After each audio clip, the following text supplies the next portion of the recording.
Hey, all of my high school friends all across Alberta, Ian Hill here. You, the emerging leaders, the leaders of tomorrow who are training to make an impact today. So what are we doing today? Today, we're going to talk about change. How do you change? All behavioral scientists tell us that it takes 21 days to establish a habit, and that 80% of your behavior is unconscious. It's just you're doing it. Even at your young age, you've got habits ingrained. But what if you wanted to change one of those habits? Well, they say it would take 21 to 28 days to change. And most people don't change because they don't have a process for change. In other words, if you wanted to acquire a new skill, how would you go about that? What would be the sequence that you would take? Or if somebody pointed out a deficiency in you or something that you didn't do so well, how would you rectify that? Or maybe there was something within yourself you said, I want to change that. How would you go about it? So I want to introduce for you, by way of a video that you'll see in just a second, a process for change. We call it the change continuum. 6 easy steps that if you applied them, you'd probably change something in you. In a few weeks, in a few days, we'll talk about being an agent of change. But before we can institute change outside of ourselves, we better be able to change ourselves first. We're in an ever-changing world. You know that. And there's no safety and security in staying the same. So if you could put a tool in your toolkit that helped you change, don't you think that would be to your benefit? Now look, the change continuum isn't the only way. There's millions of ways. You could just go to the University of Google and type it in and change processes and something would come up. But this at least will get you thinking about how do you change you. If you want to acquire a new skill, if you want to change a habit, or whatever it might be. All right, check out the video and we'll talk to you soon.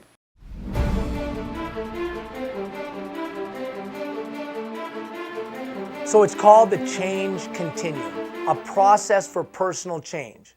So I've tried to make the case that things, they are a-changing. We're in a time of transformation, like Drucker said. And whether you're in a big community or a small community, time of transformation. Whether it's in your house or in your workplace or in your neighborhood, time of transformation. Technology, trust, family unit, blah, blah, blah, change. So how do I change to meet the changing times? That's usually the dilemma. Because 80% of my behavior is unconscious, it's become deeply rooted. It's not just going to change because I read a book. It's not going to just change because I listened to a tape or a CD or watched a DVD. It's not going to change just because I went to some guru seminar. No, it's going to take sustained effort, 21 days at least, and I better have a process. I went through significant failure in my life, significant failure. Total, utter failure in my life. Financial failure, took all my stuff away. Moral failure, my wife wanted to leave. Should have, long time ago. Failure, total and utter failure. And I knew I needed to change. Heck, I knew before the crash I needed to change. But I didn't know how. I had no idea how to change. I knew I needed to, but had no idea to get from here to there. So we did as much research as we possibly could about this thing called change. And we came up with the following steps. Now, they were in your handout the other day, and they're here today in this email. Change. How do you change? What are the linear steps? Let's go through them.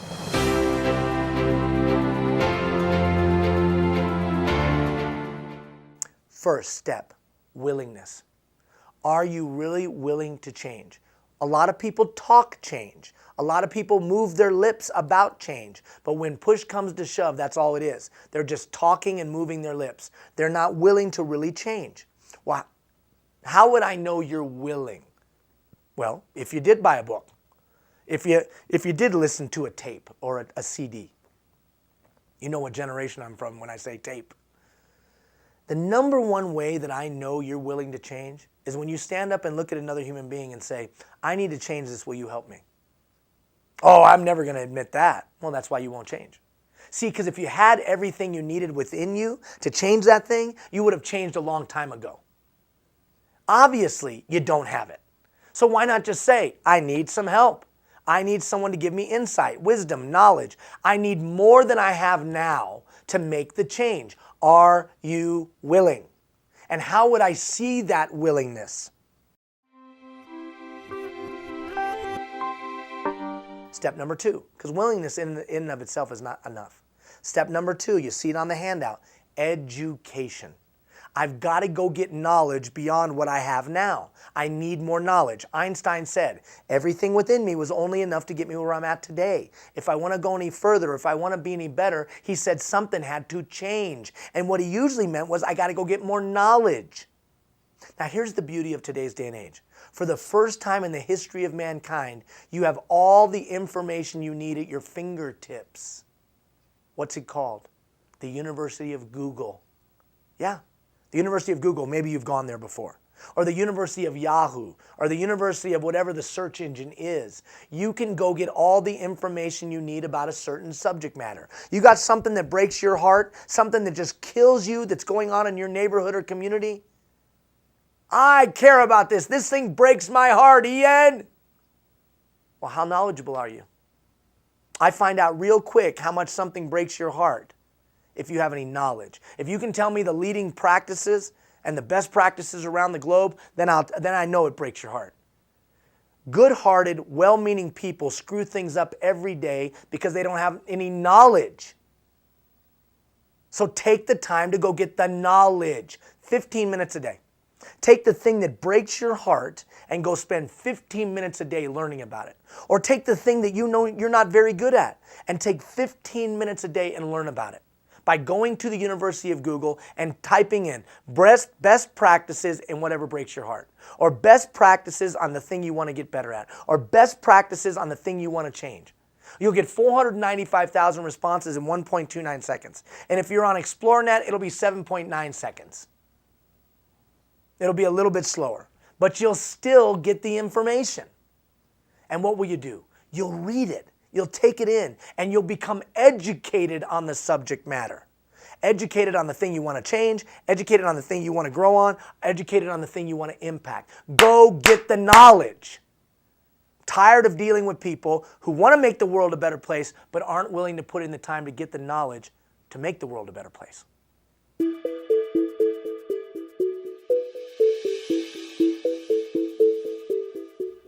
Willingness, education. There's only one problem. Education in and of itself is not enough. You know people with fancy letters after their name. I know people with fancy letters after their name. They got a whole bunch of education, but they're dumb as rocks. Dumb as rocks. Why? Because they don't understand the information in real and practical terms. So the next column is understanding. Here's the key to understanding. Read it, write it, hear it, think it, talk about it, do it. If you want to take knowledge and really understand it, use those 6 things. You got to read a little bit about it. You got to hear a little bit about it. You got to talk a little bit about it. You got to think a little bit about it. You got to write a little bit about it. You got to do a little bit about it. Now I'll really understand the information. I'll take the education and make it practical in application.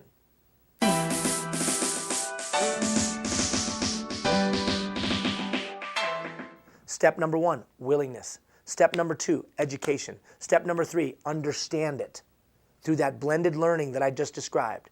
Then, and only then, am I ready to come up with a plan for the next step, action. See, a lot of people jump from first one to action and skip the education and understanding, and then they wonder why their plans suck. Excuse my language. They suck because they didn't have any education and understanding.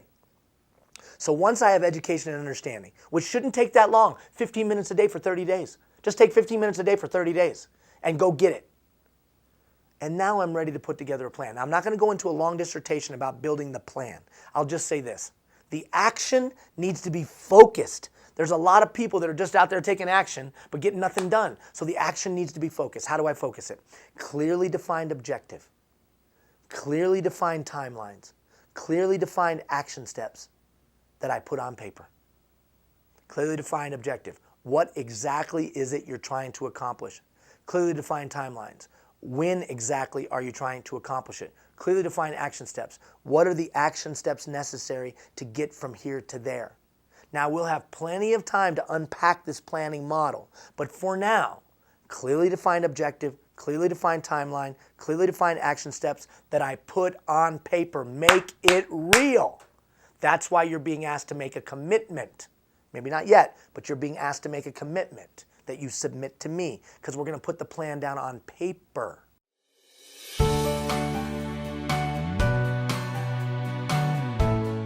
Next step, accountability, that I put on paper and give to somebody else. Who in your life have you given permission to tell you what to do? Who are you going to take that thing that breaks your heart, go get the education, really understand it, put a plan on paper? Who are you going to give to somebody else and say, now make sure I do this? Accountability. Mario Lemieux, Sidney Crosby, the greatest hockey player, Wayne Gretzky, all of these people all had a what? A coach. Luciano Pavarotti, Aretha Franklin, the greatest singers the world has known throughout the ages, all had a vocal coach. All phenomenal performers have somebody that they let speak into their life. That's called wisdom. Do you have enough wisdom to let somebody hold you accountable? If you really want to change, you'll take that plan, put it on paper, and give it to an accountability partner.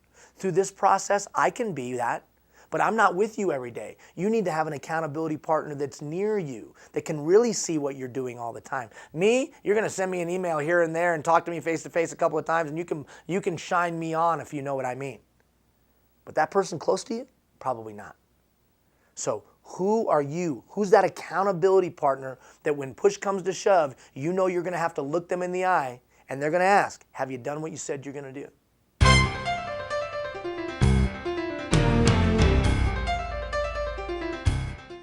Final step, analysis.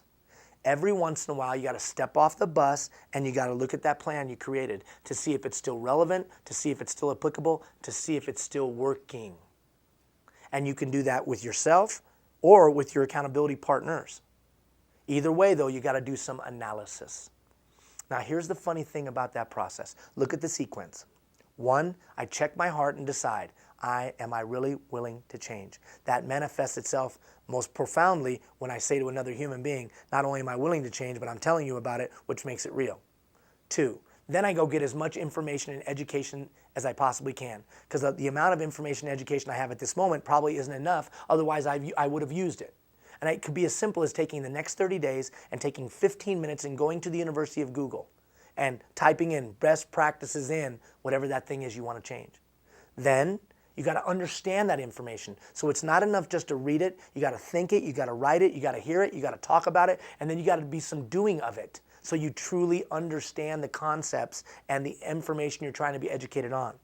Then you translate the education and information and understanding into some kind of linear plan, which we'll talk more in depth about at another time. But the simplicity is clearly defined objective, clearly defined timeline, clearly defined action steps that I put on paper to make it real. And then I give it to somebody else. Accountability. Who have I given permission to tell me what to do? Everybody needs a coach. And then every once in a while, I got to stop and analyze. Now, am I saying that if you followed that sequence, I'm guaranteeing change? No. But I'll tell you this, you got a hell of a lot better chance. Because now you're not trying to change, you're training to change. Training implies focus. Training implies direction. Training implies steps. Training implies that you've got it all together to get to that objective you've laid out for yourself. Training. Over a period of time, as you follow this sequence, it'll just become a part of the 80% of your unconscious behavior. True leadership today understands that we're in changing times and knows they got to be able to change. That's the first step. I've now given you a continuum to do so. Think about it thoughtfully, and we'll talk to you again soon. Take care, everybody.